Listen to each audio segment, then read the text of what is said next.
Hello and welcome to ABW Radio. I'm your host John. No Jace today. We've finally broken the curse. I'm no longer a Jonah. We actually won a game when I'm hosting the show at last. Joining me today, we have Karl. You all right, Karl? How you doing, mate? All good. How are you?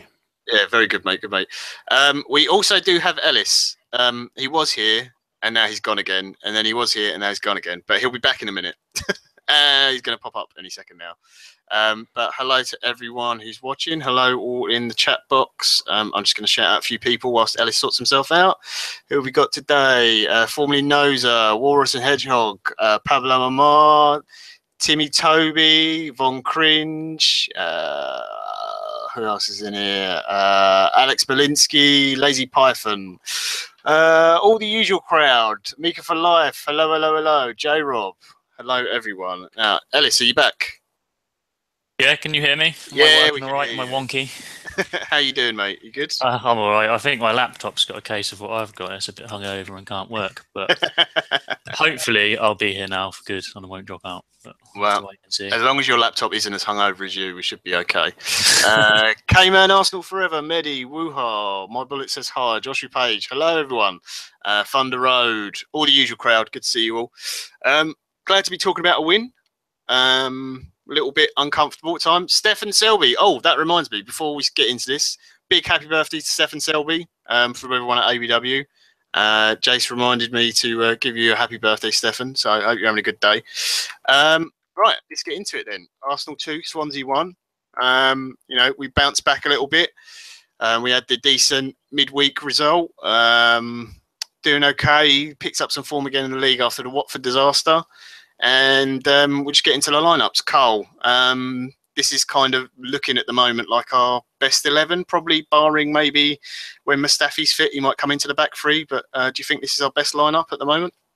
Yeah, most definitely. It's a team that I kind of expected, and I guess the team that everyone expected. I don't think anyone else wanted anyone else to come back in. Maybe you'd think about Xhaka for Jack, but maybe not the game today. But no, this 11 that started is the one that will probably see us through the season, barring any injuries. And again, apart from Mustafi, and we don't know how long he's. Oh, it's 40. Sorry, England under 17s are beating Spain 40 now. But yeah, barring any other injuries, I think this is the 11 that we're going to see. Yeah, it looks like this is Arsenal's favoured 11 for the Premier League. Ellis, you much the same, didn't really want to see a different side out today? Yeah, pretty much echo what Karl said. I was pretty expected the lineup that seems to be the team that Arsene Wenger prefers at the moment. I can't see it really changing unless there's injuries. Obviously, we'll talk a bit about Kolasinac and how bad that injury may have been or not have been. So, but yeah, I think that's pretty standard, really. I don't think there's much more we can really say about the lineup. Yep. So started the game off kind of, I guess, how everyone expected.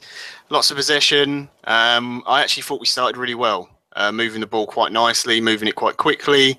Front three looking good as well. Karl, what did you make to the sort of first 10-15 minutes of the game? It's what Arsenal do. We held the ball. I don't think Swansea even touched the ball within like the first 10 minutes.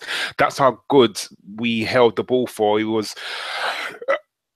It was worrying, to be honest, because when you have that much possession and that much penetration and you don't have any end product on it, you kind of start thinking to yourself, oh, same old typical Arsenal, because that's what we do. We have the ball and we tend to keep it to ourselves, but don't do a lot with it. So there was a lot of sideways passing and a few penetrating passes. There weren't that many shots on goal, but it seemed to always not happen when it comes to the end product, and it's something that Arsenal need to work on. But the first 10 minutes of the game, you couldn't ask for more. The only thing you could ask for is a goal. But apart from that, I think we played well the first 10 minutes. Yeah, the front three again in particular, Ellis, Lacazette, Ozil, and Alexis. And as the game went on, their performances individually sort of, some of them dipped, some were better than others. But when those three are on song together, and you saw little flashes of it again in the first 10-15 minutes, they look really exciting, didn't they? Yeah, definitely. I think Swansea sort of come up with a game plan to try and frustrate us, and it sort of worked, didn't it, until the second half, but they sort of started to tire, and then you started to really see those sort of front three linking up. Mesut Ozil making a lot of good runs in behind, but like Karl said in the first half, nothing really came from it, which is a shame. Like, you can have all this possession, but if you don't really make chances or create any decent clear-cut chances, you're not going to win games. But that soon changed, and the second half we come out a lot better, I thought. And it's just, did Swansea play in the Carabao Cup midweek? No, they never. No, they didn't, did they? Yeah. No. Well, they're making comments on the Arsenal player saying that they seem to tire really quickly. But I suppose when you are defending, you've got to try and sort of mark those front Yes, they three, did. and Sorry, they're all they did. quite. They played Man United. Oh yeah, of course they did. So yeah, I don't know how many of them featured in that game that featured today. So maybe they were a bit tired, and when your legs start to go, and you've got to try and pick up Lacazette, Sanchez, Ozil, and obviously Ramsey getting in there as well. And it's going to be difficult because they're not really, neither of them, except from maybe Lacazette, are in fixed positions. But even Lacazette will sort of drift out wide, and I was quite impressed with him. Even though he didn't get a goal today, I liked his movement. I liked how hard he worked for the rest of the team. So yeah, I was really pleased with seeing those guys play today.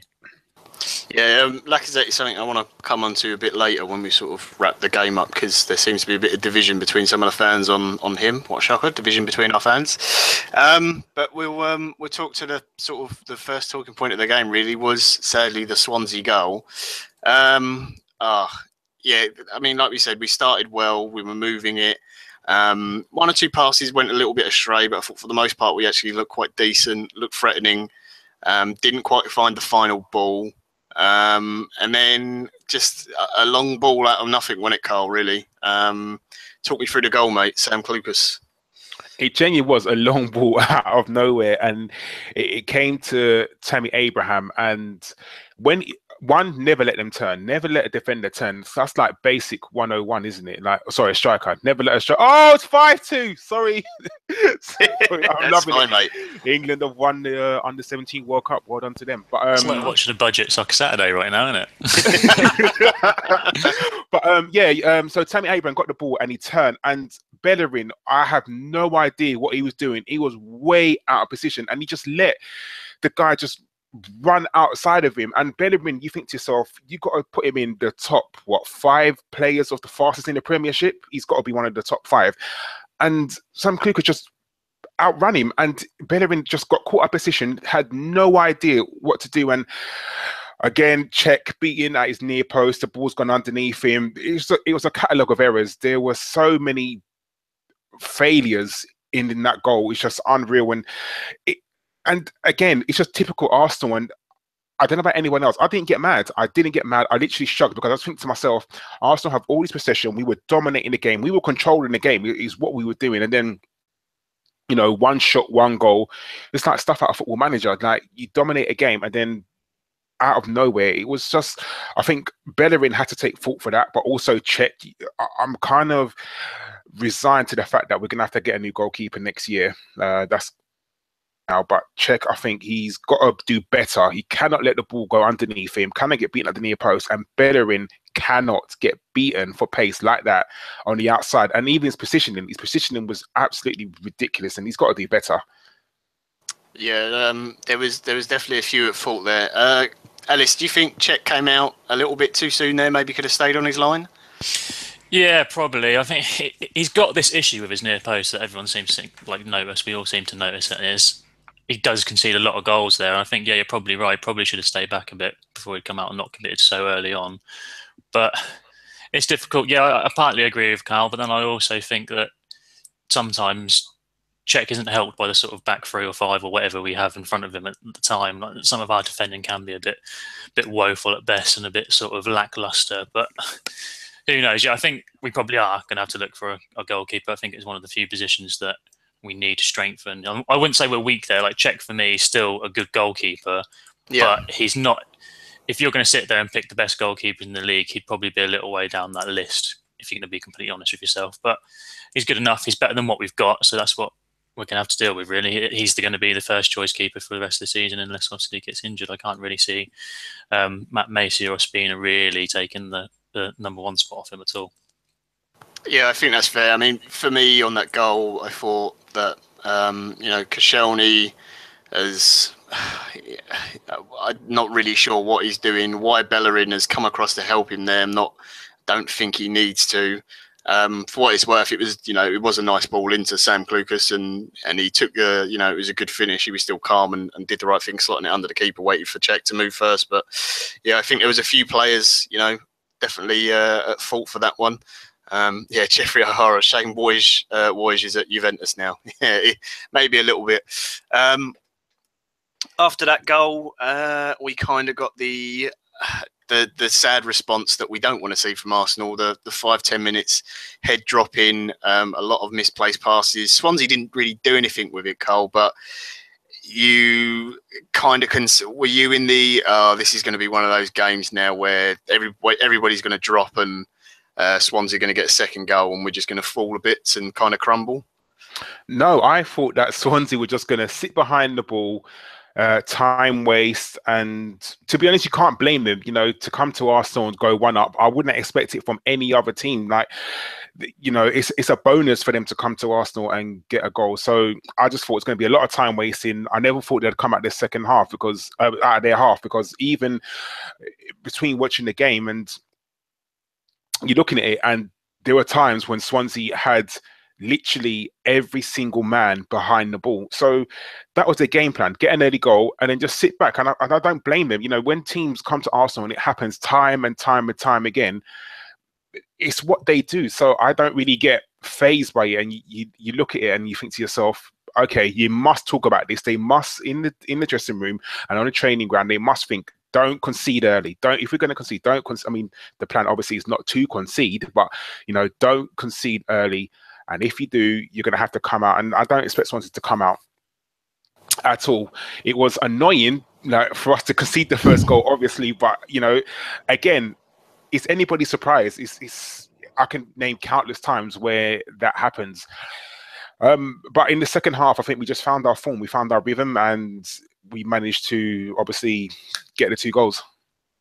Yeah, I thought after that sort of little 5-10 minutes after the goal, we started to play a little bit better. The passing got a little bit better. I thought the passing overall today was poor at times. It was a really mixed bag. Like, some of the long range passing was excellent, and then some of the sort of short stuff was just woefully misplaced. We saw a little flash from Alexis towards the end of the first half as well, Ellis, where I think it was Kolasinac had the ball in the box and just laid it off to Alexis, and he forced a really good save from our old mate Fabianski in the Swansea goal. But it was only really that chance, and I think a corner, the header went straight at Fabianski, unfortunately, that we really produced in the first half, wasn't it? Yeah, like you were saying, the killer pass just wasn't quite there in the first half, and the passing was a bit hit and miss every now and again. And yeah, we only really created those 2 chances, but I wasn't too worried, to be honest. Like we were saying about Swansea, they got their sort of goal and they sort of sat back. They didn't really come at us, and I didn't really feel massively threatened. Although we hadn't really created many chances ourselves, other than their goal, they hadn't really created as much either. So I thought, as they're obviously going to probably come out in the second half and try and hold their lead, like who wouldn't? They probably won't be that adventurous, and it might have been a frustrating day, but it wasn't really the case when we came out in the second half. I think it was at 10 minutes in when we got up. Is it even that? Was it 5 minutes? 6 minutes. Yeah, 6 minutes. 6 minutes. So it took 6 minutes for us to get the equaliser, and then I thought we could probably go on and score more, but we only managed to get the 2 in the end. But I liked the sort of runs that Mesut Ozil was making as well in that second half, and the passing was a bit better. I think the passing, like you say, was still a bit dodgy in the second half. Like, there was a time when I think Lacazette could have got a goal, but the cross from Bellerin just wasn't quite at the right pace. Yeah. And there's quite a lot of those sort of balls going on where just the decision making was a bit strange, or the final ball just wasn't good enough. Yeah, so the first half kind of petered out. Some boos in the stadium. It's all a bit pantomime at the Emirates, isn't it? Sometimes with the some of the crowd there, but I could see their frustration because we started the game quite well, I thought, and we were moving it nicely, and it's always exciting. It's exciting to see Alexis and Lacazette and Ozil all playing together. But yeah, to go in 1-0 down against a Swansea team, that was their one attack in the game. I think there was one other point where who's the guy? Tammy Abraham, is that the guy up front? The sort of yeah, quite rangy, speedy looking guy. He tried to turn Mertesacker inside out, and just didn't get quite the final touch in it. But other than that, they didn't really have any clear chances. I thought the guy Mawson, their centre back, I thought he was quite good in the first half. He was clearing up a lot of things. But yeah, I think it kind of petered out, and it was misplaced passes. Xhaka was looking a little bit off again, but for every 5 passes, short ones that weren't going, he was hitting one of those long diagonals, and it was like inch perfect. So it's really weird. I don't know what is up with his form at the moment, but our midfield wasn't working great. Second half, we should just jump straight into the goal, really. Kolasinac, Karl.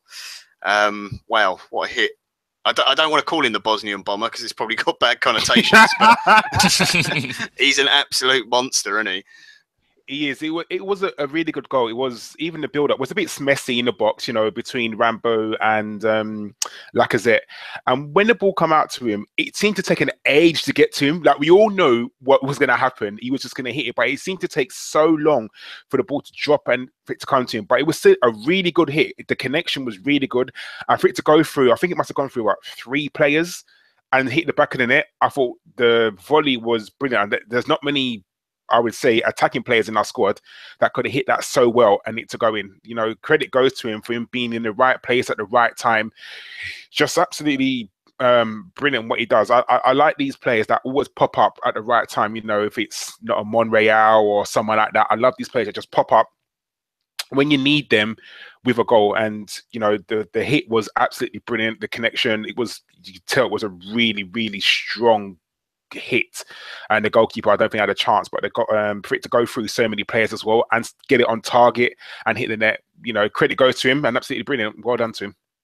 Yeah, I've really liked Kolasinac since he's come in. I think like the very first game, there was like once he gave the ball away and it led to the other team attacking, and everyone's going, "Oh, he's a little bit lazy with the ball," but he's just I really love him. He's just big, he's aggressive, can really bully people. Bosnian bouncer. There we go. Jeffrey O'Hara saving me. That sounds much better. Bosnian bomber doesn't sound so good. But yeah, it sort of changed second half, didn't it, Ellis? As soon as that goal went in, everyone seemed to wake up. I thought we came out better anyway, but the passing improved, and the real thing was the tempo, the speed of play really improved. Yeah, definitely. We just sort of obviously come out with a point to prove, and as soon as it, like I said, took 6 minutes for the goal to go in, and once that went in, we really sort of got our tails up, and we had a few chances in like a short space of time.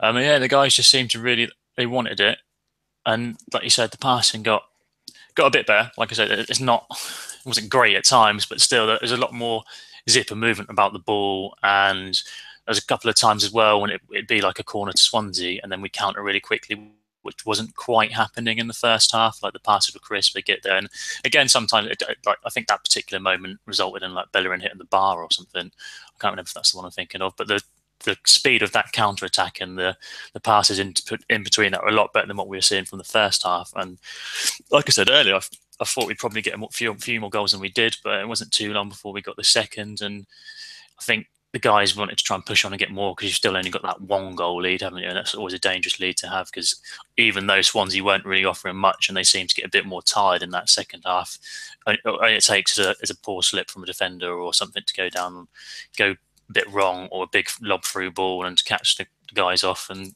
they can score a goal and it turns the game on the head. But no, I thought it was really good. And going back to Kolasinac, like, he's just a beast, and to think we picked him up for free as well makes it even better. Like, just can't fault the guy. He's got a hit on him. He's strong. I think he's brought some good balance to our sort of wingers, because you had Bellerin, who was sort of like that attacking pacey guy, who was also quite a threat going forward. And Monreal, as much as I like him, he didn't seem to have quite as much threat as Bellerin going forward. And having Kolasinac on there, give him that space. He likes to get chalk in his boots. He likes to whip in crosses. He likes to get involved. And yeah, he's made that sort of back five look a bit better at times. But yeah, love him. Yeah, no, he's superb to watch. And then Karl, it was only a few more minutes until we got the second and took the lead, and Kolasinac involved again. Smart play down the left-hand side, him and Alexis, and then nice ball into Ramsey, who I thought really intelligent finish, very clever, the way he kind of took the pace off the ball and went for placement rather than power. Yeah, you can tell that their goalkeeper, Fabianski, thought he was going to go the opposite corner because he started to almost lean towards it, but Ramsey put it in the near post, which is brilliant from him. You know, as much as Ramsey gets on my nerves sometimes, and you know, sorry Jace, but I know you know, I'll be honest, Ramsey's not one of my favorite players sometimes, but when we need him, sometimes when you need someone to really get there, you know, he does it for us. You know, I think he misses as much as he scores, but you know, credit to him, when we need him, he makes some late runs into the box and he scores and he gets onto it. And like you said, really brilliant play from the left hand side. Kolasinac is someone who, like Ellis said, will stick to the wing. You know, I don't think he's really interested in coming inside. If you look on the outside, he's always there. And it was just a nice, neat pass into the box. He didn't, you know, hammer it into the box. He didn't just hit and hope, kind of like what Bellerin does. He actually picked out Ramsey, and Ramsey slotted it in. So congratulations to that. And you know, it got us to win, and that's what we needed. And from then, I think we controlled the game. I don't think Swansea really offered too much after that. I think they felt deflated, like Eddie said as well. They were getting tired, and I think from there they were never really a threat. I mean, they had a few chances after that, but I wasn't really worried after that. Like, I never thought to myself, "Oh God, we're gonna have to suffer the onslaught," because I didn't think that they're ever gonna come around and try and attack us. Yeah, no, that's right. Ellis, just talking about Ramsey quickly, I thought first half he was seemed to be missing in midfield a little bit, and we weren't getting those runs into the box, whereas second half he was popping up a lot more, getting on the end of things. After he scored the goal, there was one where I think Ozil laid it on a plate, and it was him and Alexis both running at it, and he sort of just got there first before Alexis. He seemed to be doing that better in the second half, didn't he? Yeah, definitely. He can go for these little patches in games, or even like periods of like form where he just doesn't quite seem to get onto it. It usually comes after an injury, but he's been fit for quite a while now, like touch wood.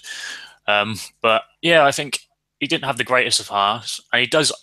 Ramsey again, he gets criticised quite a lot, but I like him because he always sort of pops up with a goal or assist every now and again, and I like that he doesn't hide. He always tries stuff, and sometimes his sort of fancy flicks and the simple stuff he could do, he doesn't do, and he tries to like do these flicks, back heels, they don't come off, and it looks a bit silly, and it does frustrate me. But other than that, I like the fact that he's one of those players that can run in from the midfield, break the lines, help out that sort of that back three. Like if you're all trying to fucking mark Sanchez, Lacazette, Ozil, you're worrying about him, and then Ramsey gets into the equation, then it's another one for them to worry about, another option for the guys to pick out a pass and find a goal. And credit to him, he took his goal really well with his weaker foot.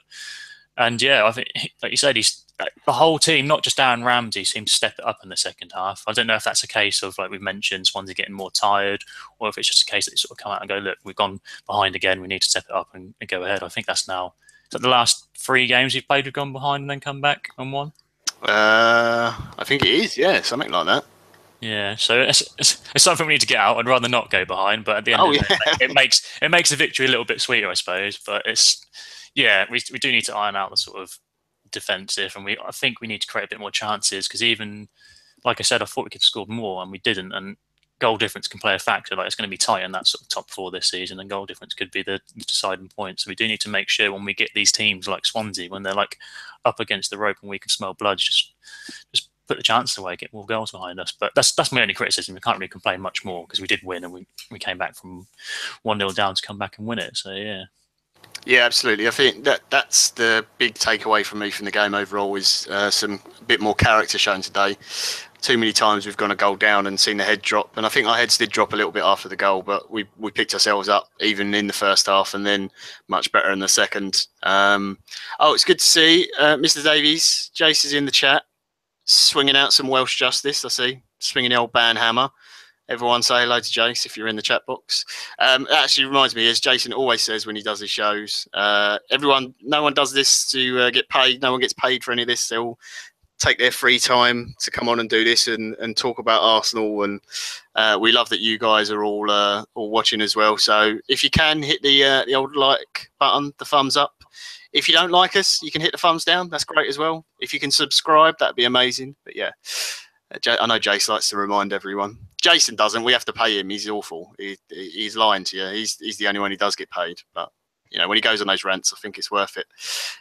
Anyway, he's going to. I just want to point out, Jason was really good in the pod this week. He was brilliant. Oh, well, there you go. See, and another thing, go and listen to this week's pod as well. Definitely. He's loving life in the chat box here. So the one thing that kind of struck me after the second goal, Ellis, Karl, you both said it really, that I felt as well. Once we got that second one, I thought, oh, okay, we can go in and get a few more now. We kind of, after 10 minutes of more pressure, we seem to drop off and let Swansea have the ball and just look to counter. We did have a few spells of good possession again and moved it nicely, but we looked quite happy to let Swansea have it and try and break on them. Karl, were you surprised by that at all? We know that we can break well and fast, and we've got that ability to string, 3 passes to get us up the pitch to score a goal, but I just thought we might press on a little bit more and pressure them higher up the pitch. No, because when have you ever known Arsenal to do that? Like, for me, it's frustrating that we don't go on and beat teams, 5, 6, 7-0 like Man City are doing. I don't think we're in Man City's league. I really don't. But I do think there are opportunities, just like last week when we beat Everton. We hit Everton for 5. I think there's so much opportunities to do that, and I don't see why at times we don't just go for the jugular and go for the win. Like, you got to think to yourself that, are Swansea really going to offer you a threat when they go 2-0 and you see their heads drop? No. So you got to think to yourself, okay, let's actually go for this. And we don't. We tend to always sit back, do the sideways passing and go. I think sometimes we just think to ourselves, let's try it and go and improve our goal difference and put 2 up front. Let's actually go for it. And we don't. And I don't think it helps. I know you're going to talk about this later, John, but I don't think it helps when we take off Lacazette for Giroud, because as much as I love Olivier Giroud and he comes up with some wonderful goals, even that goal in midweek was just absolutely brilliant. I just don't think that the way Olivier Giroud plays doesn't suit the way Arsenal play, if that makes sense. Like, Olivier Giroud feeds, he's a brilliant in the air, he feeds off crosses, and when have you ever known Arsenal to absolutely run down the wing and whip an absolutely brilliant cross into the box? It just doesn't happen. And it's almost frustrating. You got to think to yourself, why doesn't Lacazette go on? Why don't they push? Even why don't they take off Ozil or a Sanchez and go with Giroud and Lacazette up front? There are times when I think we really, really do need to go for the win and go for a high-scoring game, and we just don't do it. I know it's all about being cautious, and I get that. Sometimes you don't want to get hit on the counter-attack from another team, but the fact that Swansea weren't offering us anything, I think it shows that we could have really gone for it. Yeah, it just surprised me a little bit. We took our foot off the gas so quickly. Just thought we'd try and get the third. I know, obviously, as the game went on, it opened up and it stretched, and that really suited us. Little bit disappointing to see Kolasinac go off, Ellis. Fingers crossed it's not too serious. I can't remember who it was now. Someone put in the chat box that it was just a possible tightness with his hip injury that he had. I think he had it when he was on international duty, but fingers crossed he's going to recover and be fine for next weekend against Man City, because he's become a really key player for us, hasn't he? Yeah, definitely. I echo what you said. I really hope he will be fit and back for that game next week. But yes, hopefully, like from what they were saying on the commentary I was listening to, he didn't seem that bad. He wasn't limping too heavily when he came off. So hopefully it is, like you say, just a little knock and it's not too bad. It's just, it may have felt quite bad at the time. And just to be safe and sorry, we've got a big important game coming up and against Man City, and then we've followed that with Spurs as well. So maybe it's just good just to keep him fit as possible. And if there is a slight knock or a slight chance that he could tweak it and take him off, because we were winning. I don't think, obviously Holden came on and Nacho came on for him, so it's not like a like for like. And Nacho doesn't offer the same sort of stuff that Kolasinac can, but he's a competent left back, and I don't think really it was a risk to bring on Holden on for him and just. Yeah, like it didn't happen. Nothing happened. I think it could have got a lot worse. It could have been a really bad injury, but it wasn't. So fingers crossed, and he'll be all right, and he'll be back for Man City. Yeah, that useless Aussie Dom hasn't messaged me back yet, because normally he knows exactly what's wrong with anyone just by looking at him walk off the pitch. So I'm waiting for a reply still. He's fucking terrible. I mean, there wasn't too much really other than that in the second half. We had the Ellis said earlier that the cross from Bellerin, Lacazette couldn't quite get his head on. He had the Mertesacker cock up with Ayew. That was in the first half, though, where he decided to give the ball away. And if Ayew had looked up, it could have been 2-0. But it was more sort of individual, either brilliance or errors in the game. So we finished the game 2-1. Couple of bits I did want to talk about. Karl, Lacazette consistently subbed off before the 90 minutes. I know he got 80 sort of minutes today, but he really didn't look happy coming off again. There's been a lot of discussion in the chat box about Lacazette. Is he doing enough? Is he as good as everyone says? You know, some people are saying that Giroud is better. Some people are saying Lacazette is better. Some saying you need to give Lacazette time because it's his first season in the league. What's your sort of assessment of how he's done since he's come in and the consistent taking him off in games and not letting him finish out the 90? The fact that he hasn't finished the 90 minutes kind of irks me. It does bother me, and I don't understand why. It's very weird. It really is. I know Arsene Wenger said that he wants to give him time to bed into the league, but surely now you got to be thinking to yourself, he should be. And I don't understand why he's being taken off. And we don't know. As fans, we don't know. But the only thing I can glean from it is that he has to try and keep Olivier Giroud happy. So he's given Olivier Giroud minutes on the pitch, which for me, I don't agree with. I truly don't agree with, because if you buy a striker for £50 million, and okay, take away the price tag, he's our highest. I know he's our highest. He's our most expensive player, but what you do with him, for me, it just doesn't make sense. Even like to things like not starting him against the Liverpool game, that again didn't make sense to me either.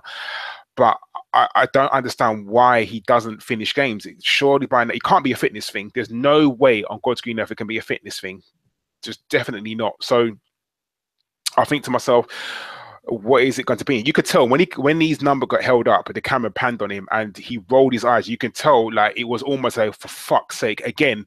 Like I don't understand what Arsene Wenger's thinking behind it is. It doesn't, for me, make sense.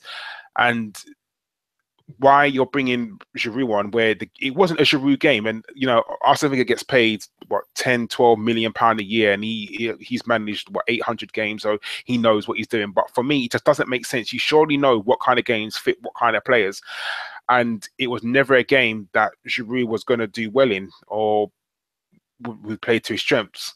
I don't get it. Something. I don't think something's wrong there, but me personally, I just think it's all about trying to keep Olivier Giroud happy and giving him minutes. Yeah, there's as a manager, it's obviously difficult trying to keep a balance in the squad because you've got to give players time. And I'm sure when Lacazette signed, Giroud, considering, you know, there was all the talk he could have gone to Everton and there was a few other clubs interested. So they obviously convinced him to, you know, he wanted to stay, and they convinced, and Arsenal probably said, you know, you will get a certain amount of games. And I think you've seen that with the Europa League and, you know, Carabao Cup, things like that. I'm sure when the FA Cup comes around as well, maybe he'll feature more in that. So I don't think, just to address a couple of things like Rudy and a few other people who are obviously big Giroud fans, there's nothing wrong with that. I don't think anyone's having a pop at Giroud. I'm certainly not. I really like Giroud. I think he offers a lot to the club, and he does do, you know, he does score some amazing goals. He gets assists. He's a very clever, intelligent player. He's really helpful defensively as well, which is something that people kind of overlook a lot. You know, he really helps us out on set pieces. So I think sometimes in games, maybe in today, maybe Arsene's thinking, you know, Swansea are going to start to go long. Maybe they get a few corners or something. He can definitely help out on that side of things. But it was more just to kind of just talk into, you know, why certain things are happening with Lacazette, and he seemed frustrated. Ellis, another player who has got a lot of stick lately, has been Granit Xhaka. Mixed bag from him today. He did some wonderful passes. There was one particular one in the first half to Alexis, who weirdly didn't take it in his stride as he normally would, and that ball out to Kolasinac as well that he did a lot during the game. They were all fantastic, and you know, to be able to hit them inch perfect like that takes real skill. But the sort of short passes, basic stuff, some of those things, just awareness around him seemed a little bit off again today. I thought he was better than he had been in other games previously, but he's still not playing to his best like we saw him last season, is he? No, not at all. And like we all know his strengths. We all know he can ping a ball out wide and pick someone out with a long pass, which is it's great to see when it does come off. But he needs to focus on, like you say, the sort of tight spaces. Sometimes he'll receive the ball from the defence and like whoever's playing, like was it who did you play? Everton.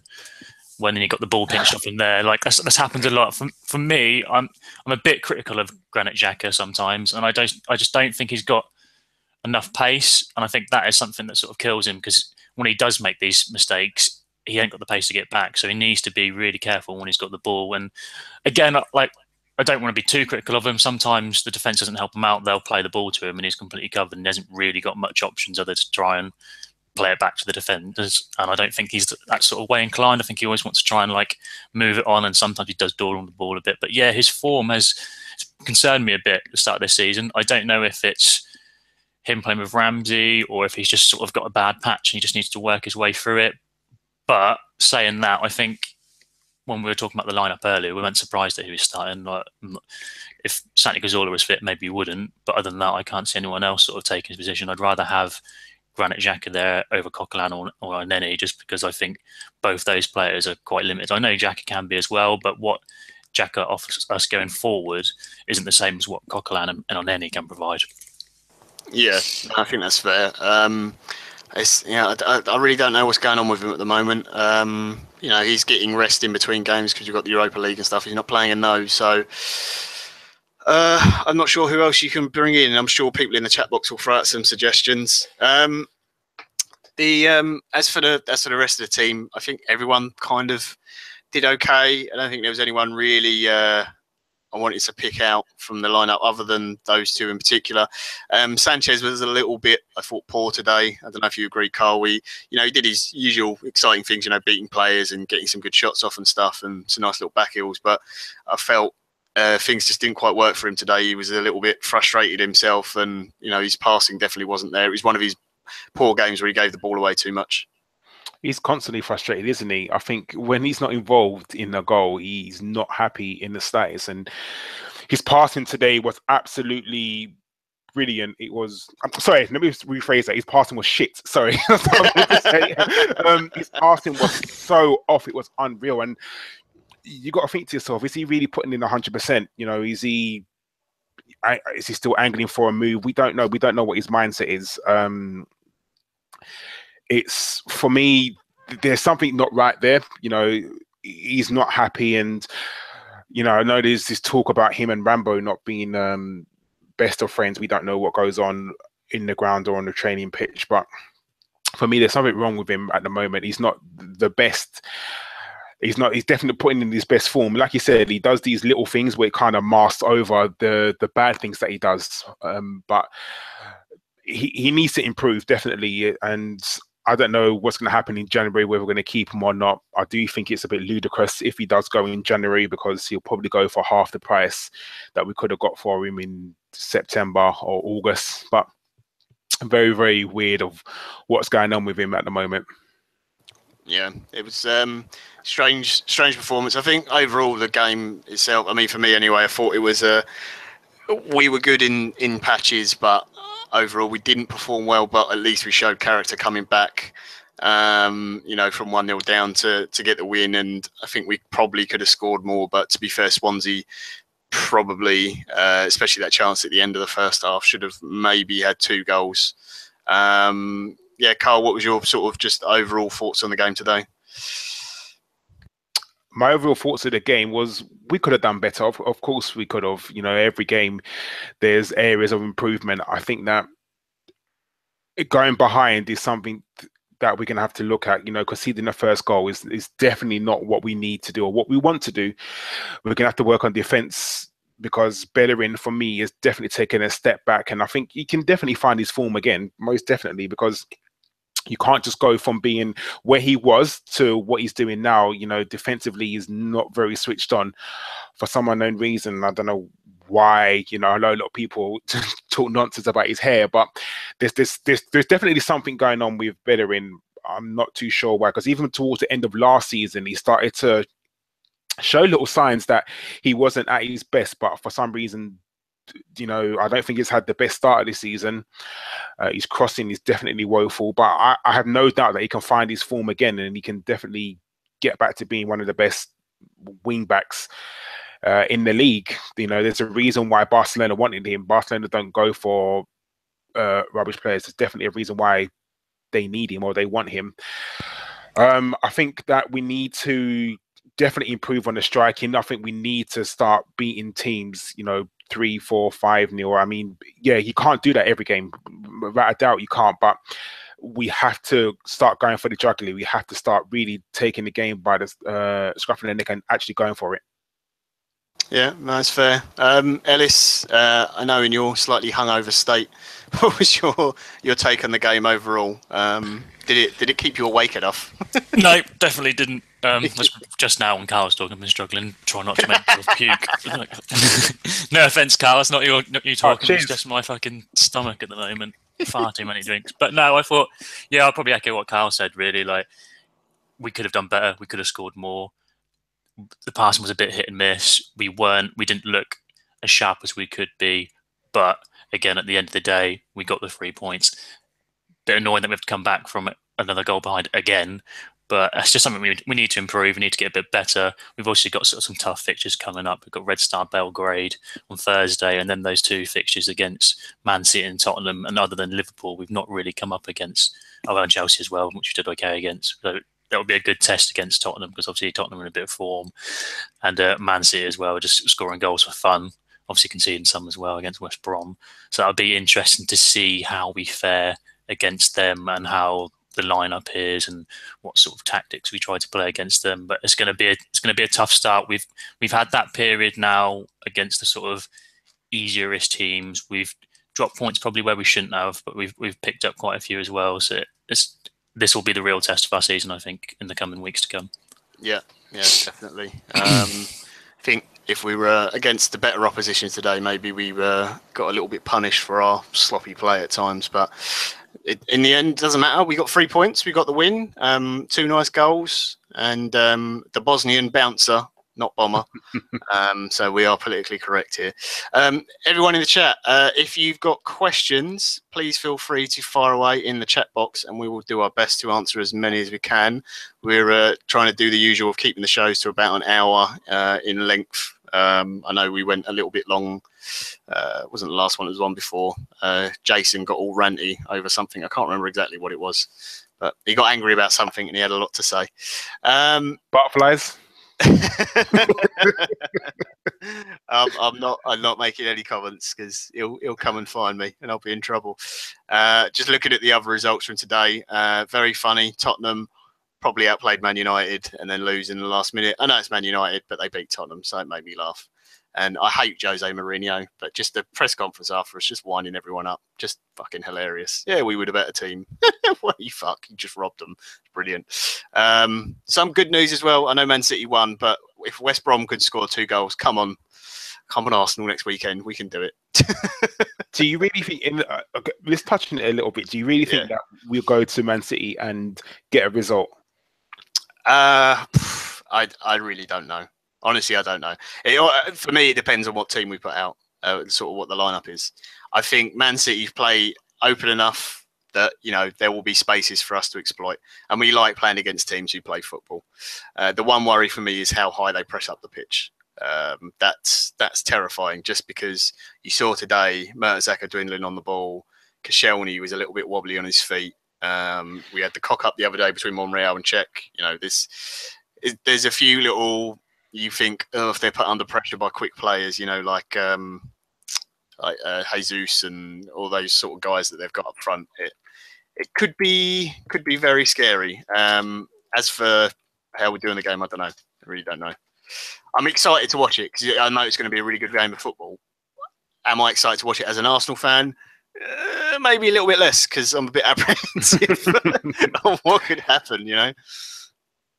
I mean, I'm slightly apprehensive because I genuinely think that Man City's attacking power is absolutely phenomenal. It really, really is. But as good as their attacking power is, it's as bad as their defensive sort of quote unquote power is, and I think that if we can get at them, if we can use Lacazette, if we can use Ozil, if we can use Sanchez correctly, and they're all on their game and they all do what they're supposed to do, then there's no reason why we can't actually get at them. I mean, I have no doubt that we're going to concede. I can't see it being a nil game. I think we will concede, but it's just about how we manage the game. I think, I know he won't ever do it, but I would love to see us go back to a back four in that game. I really would, and pack the midfield, go for a 4-3-3. I think that would probably be the best to nullify Man City, but whether we actually do that or not is a different story. Yeah, I'm really not sure. We'll there's a couple of questions about the Man City game, so we'll get to them as well. Right, first question we have is from An2351. Ellis, how many goals will we let in against City? How do we stop them scoring? Shitloads and fuck knows. Yeah, like what you guys said, I'm shitting myself. I think we could, we've said about Man City and their defence isn't all that, but neither was Liverpool, and they still put 4 past us and didn't concede one. So it all depends on the mentality of the players and how we turn up and how we play. But I am worried. I'm a bit of a pessimist, I'll admit it. So I am scared for how many goals would come in.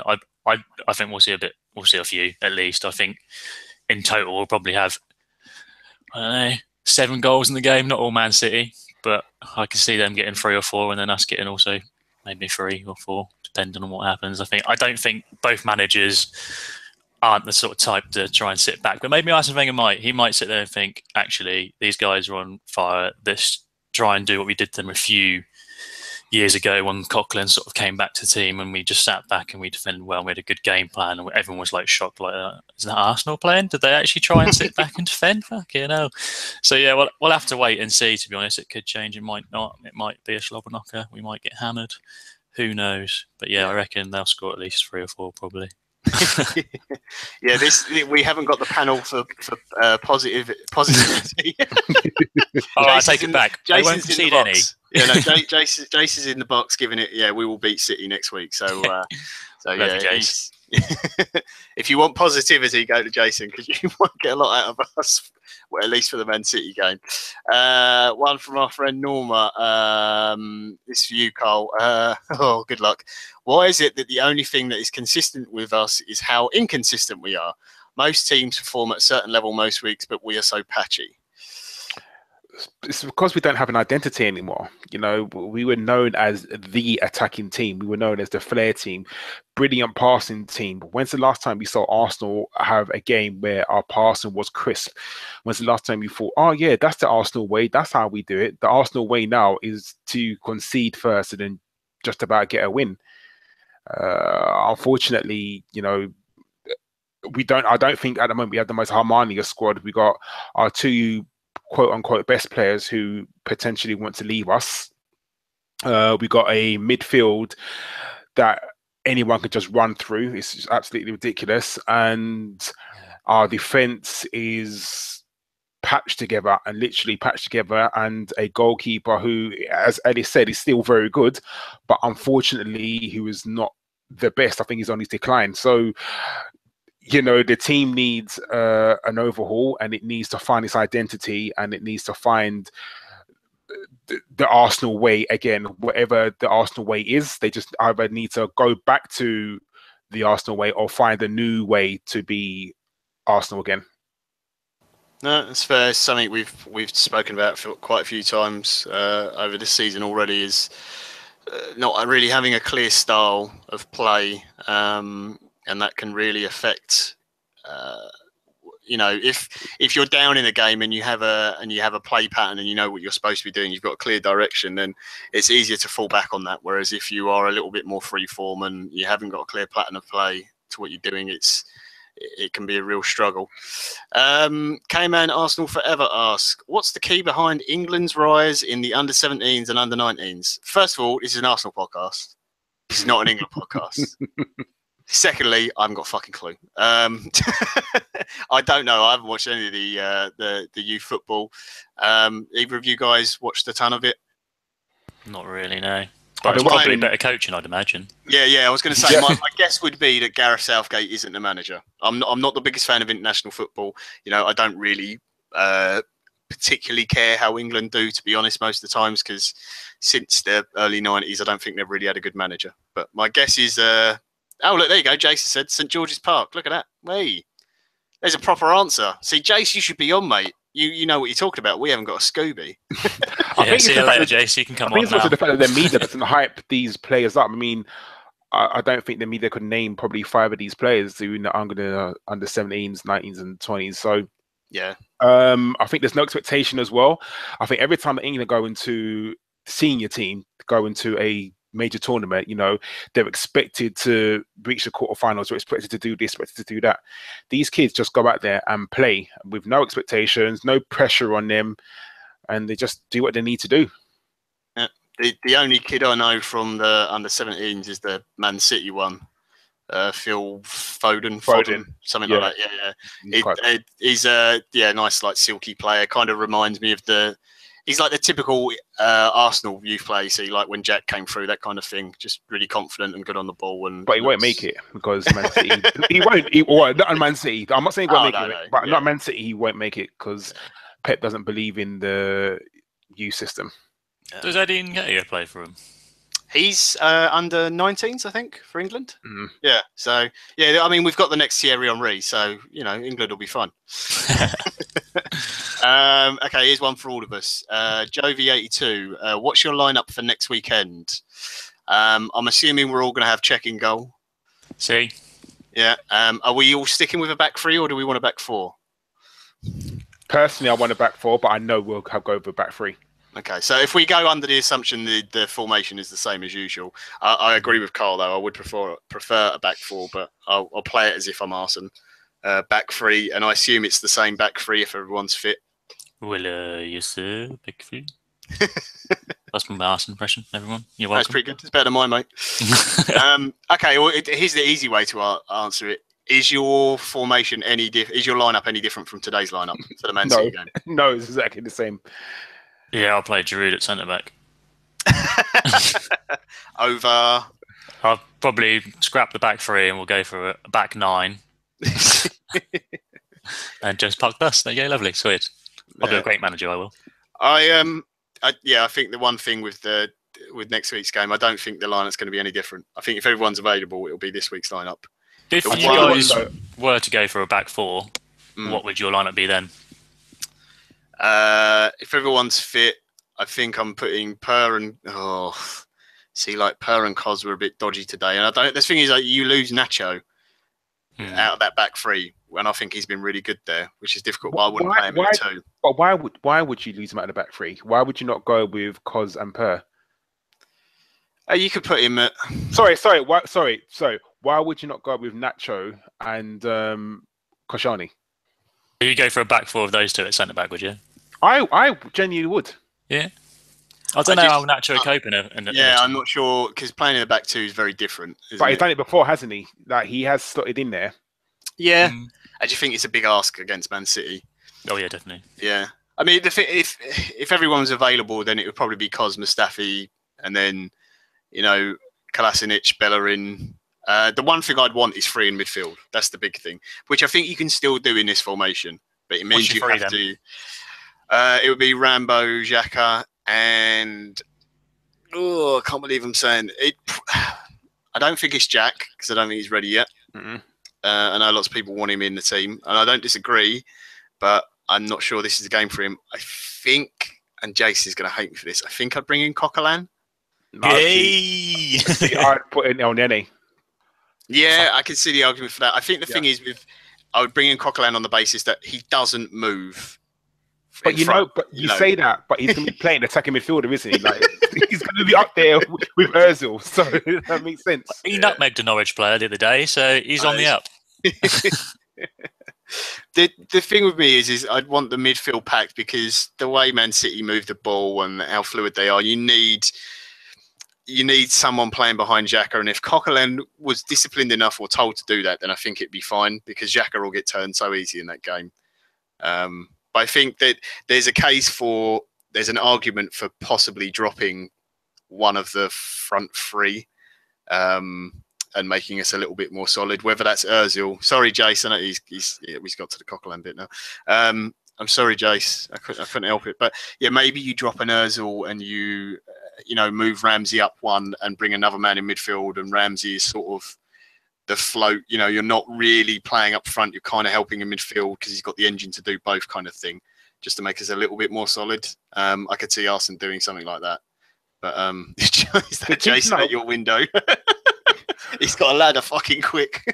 What you do, to teach him a lesson, you drop Sanchez and you say, "Oh, his mind's not right for the game." That old line, that old chestnut, and go for the three in midfield, and go for a 4-3-1-2 maybe, or 4-3-2-1. Yeah, what way you want to play. It's really tough. I mean, I think most people agree it's probably going to be this lineup for next week, but I don't know. I think if Arsene is sensible, then maybe he drops someone from the front. I don't know who it will be, but I can see maybe putting one of those, the two behind the striker, could be like Ramsey or someone like that, who's going to come in and help. It's one of those games where you'd want like a Danny Welbeck in. As one of your wide men, someone who's going to work really hard through the game, but unfortunately not available. He'll probably drop Lacazette and play Giroud, won't he? There's. I mean, to be fair, lots of the questions we've got are actually about the Man City game. So the next one kind of leads into it. Does Ozil play next week? Do you think Ozil will start? Do you think Arsene will keep him in the team? Ellis? I think he will. I think he'll start him. I think he's coming to a bit more form. He was talking about him, I think, on the Arsenal Player midweek, saying how he was had a bit of an injury going on, so that's why he's rested a bit throughout the start of the season. But now his fitness is sort of there, and I think he has contributed to the last two games. I think he's done well, so I can't see him dropping. I can see the reasons for dropping Ozil, but I can't see Arsene Wenger dropping him. Karl, do you agree with that? Yeah, exactly what Ellis said. I think that he will start, although I'm kind of probably 50-50 whether I'd start him, but Arsene Wenger has been talking him up recently, like Ellis said, so I definitely think he's going to start next week. Yep, fair enough. I tend to agree. I'm not sure I would, and that's nothing against Meza. I think the last two games he's played really well. I just think sometimes you've got to think about the team rather than individuals in terms of what you're offering. Stephen Edwards, this will get the chat box going. Does he start Lacazette against City or Giroud? Karl, you can have that one first.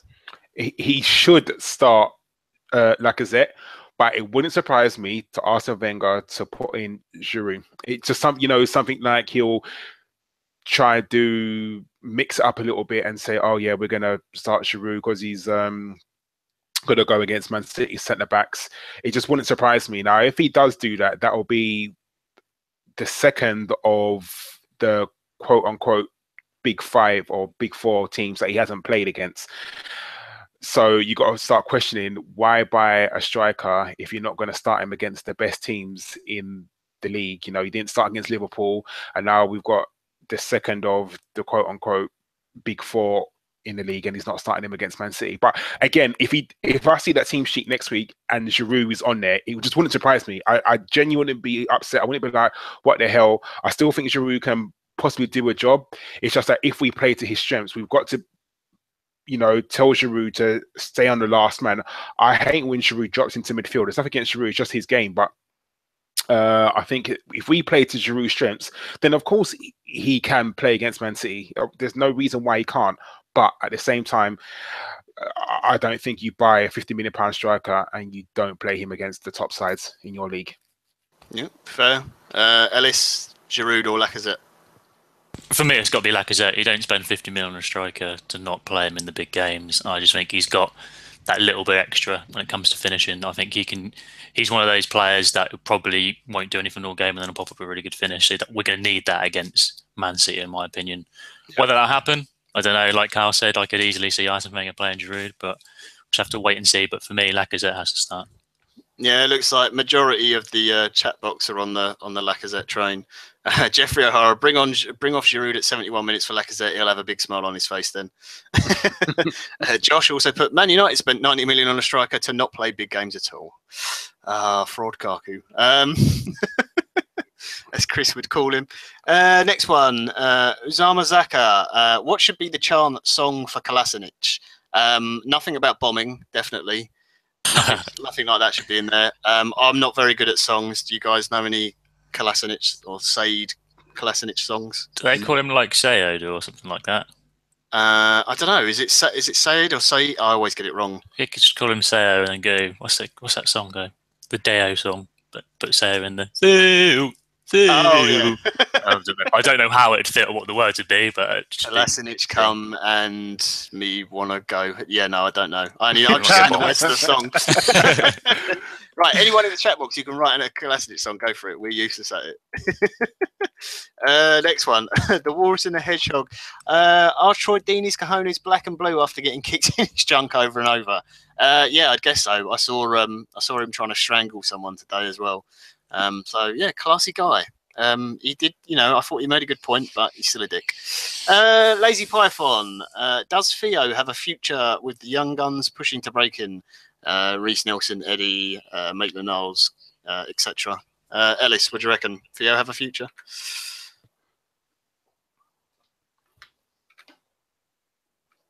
Ellis, you're on mute. Sorry. No, he doesn't. Sorry. Oh, fuck my life. Anyway, right, what was I saying? Yeah, no, I don't think he does. I think he shouldn't, because he'll hinder those guys coming through. And I was at the Norwich game, and when Eddie came on, you could see the impact he made, and that really sort of made you think, fuck me, he's sort of taken, like, I don't want Walcott looked like he'd gone back to right back, and Eddie Nketiah made more of an impact in the short time he was on than Walcott did all game. So for me, I don't think he does have a future at his club personally, but he probably will still be here next season. Yeah, I think the thing with Walcott is, as long as Arsenal's there, he'll probably be at the club, because Walcott frustrates the fuck out of me. He's so annoying. He's got tons of ability and he just no fucking brain half the time. But he scores goals. He gets goals every year, and some people say it's stat padding and stuff, but he turns up in games and he gets 15 plus goals a year. So I think he'll end up staying. I would like to see. I said during midweek about Reece Nelson and those sort of guys. I would like to see them given a chance in their proper positions, like ahead of a Theo in some of those games. But we shall see. As for Eddie, I don't know how. Maybe you'll get another run in the Carabao Cup. We'll see what happens. Just a couple more questions, and then we're going to wrap it up. Jace Davies. Well, for you, Karl. Do you think Coquelin will ever play a game without falling over? Impossible. Passion, mate. Passion. Or passion, or however he says it. my favourite Coquelin moment is terrible. It was that injury he got earlier this season. When he just jumped in the air. Shot by the sniper. He fucking flipped. It was amazing. Never seen anyone to, just the way he spun like that. That was great. I wonder what he'll do if he'll ever score a goal, because that's the one thing I do like about Coquelin is whenever he's scoring, he's on the pitch, his celebrations are like insane. He looks like he's about to like rip his fucking shirt off and go mental. But just imagine if he scored, he'd probably just get his cock out and like. The thing is, he'll probably score when we're like 3-1 down, like 3-0 down, and like in the 90th minute he'll get a goal and he can't celebrate it. That probably would anyway, though. I think he'd do it. Like, fuck it. I'm worried. Actually, he gets a bit overexcited when anyone scores. He might have a seizure or something. It could be bad news. But then again, I've seen his shooting, so we shouldn't have to worry too much. Last question. I'm not sure if this is a joke either. It probably is. Formerly Noser, will Arsenal go at the end of this season? Ellis? Yes or no? I like the end bit. Laugh out loud in brackets. Yeah, he will. He'll be here forever. He'll probably still be manager when I've died. I don't know how, but he'll find a way. I'll just prop up his corpse. Bit of taxidermy. Karl, do you think he'll still be here after this season? Yeah, he'll get another contract. I'm almost guaranteeing he'll get another contract, because after that AGM, sort of hearing some of the shit that they were coming out with, was it Ivan that said that there's no one better than Arsene Wenger? That just goes to show that they're not even thinking about another manager coming in. It's just not on their radar at all. So it's not going to surprise me in the slightest is after the 2 years are finished that they offer him another contract. Wouldn't surprise me in the slightest. Arsenal's always honoured his contract, so I think he'll at least be here to the end of his contract.